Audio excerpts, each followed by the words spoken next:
헝가리 부다페스트 유람선 침몰 사고로 한국인 7명이 사망한 가운데 실종자 수색 작업이 이어지고 있습니다. 네, 외교부에 나가 있는 취재기자 연결해서 현재 상황 자세히 들어봅니다. 홍정원 기자. 네, 외교부에 나와 있습니다. 꼬박 이틀째 수색 작업이 이어지고 있습니다. 하지만 안타깝게도 추가 구조 소식은 들리지 않고 있습니다.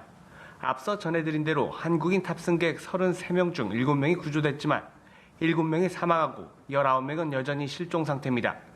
외교부에 따르면 현재 헝가리 구조 수색대는 다뉴브강 하류 30km 지점까지 수색 범위를 넓히는 등 광범위한 지역을 수색 중입니다.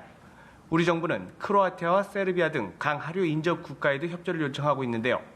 오스트리아 정부에서도 구조 전문 요원 10명을 보낸 것으로 전해졌습니다.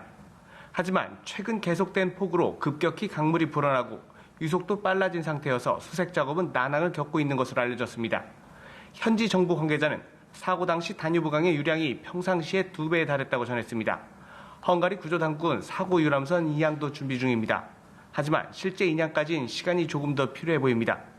현재까지 사망자 7명 중에선 2명의 신원이 확인됐다고 외교부는 밝혔는데요. 다만 이들의 구체적인 신원을 공개하진 않았습니다. 외교부는 추가 확인을 위해 지문 감식반 파견을 추진하고 있습니다. 현장 지휘를 위해 현지에 급파된 강경화 외교부 장관이 오늘 오후 현지에 도착할 예정이고요. 한국에 있던 피해자 가족들도 애타는 마음으로 현지로 향했습니다. 네, 이번 사고에 대한 현지 조사도 벌어지고 있는데요. 현재까지 파악된 사고 경위 어떻게 됩니까? 네, 사고가 발생한 건 우리 시간으로 어제 새벽 4시 5분쯤입니다. 헝가리 부다페스트의 다뉴브강에서 한국인 단체 관광객을 태운 유람선이 스위스 국적의 대형 크루즈선과 충돌하면서 침몰했는데요. 사고 유람선은 최대 60명이 탈 수 있는 소형선으로 사고 당시 우리 국민 33명과 헝가리선원 2명 등 총 35명이 타고 있었습니다. 우리 국민 중 30명은 단체 여행객이고 여행사 가이드 등 3명이 포함됐다는 게 외교부의 설명입니다.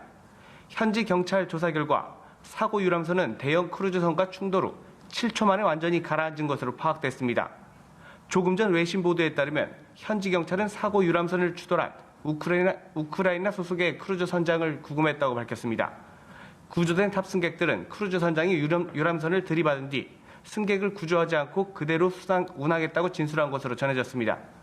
한편 사고 당시 탑승객들은 구명조끼를 입지 않은 상태였다고 외교부는 전했습니다. 순식간에 배가 가라앉은 데다 폭우로 깊어진 수심과 빠른 유속 탓에 즉각적인 구조가 어려웠을 것이란 분석이 나오고 있습니다.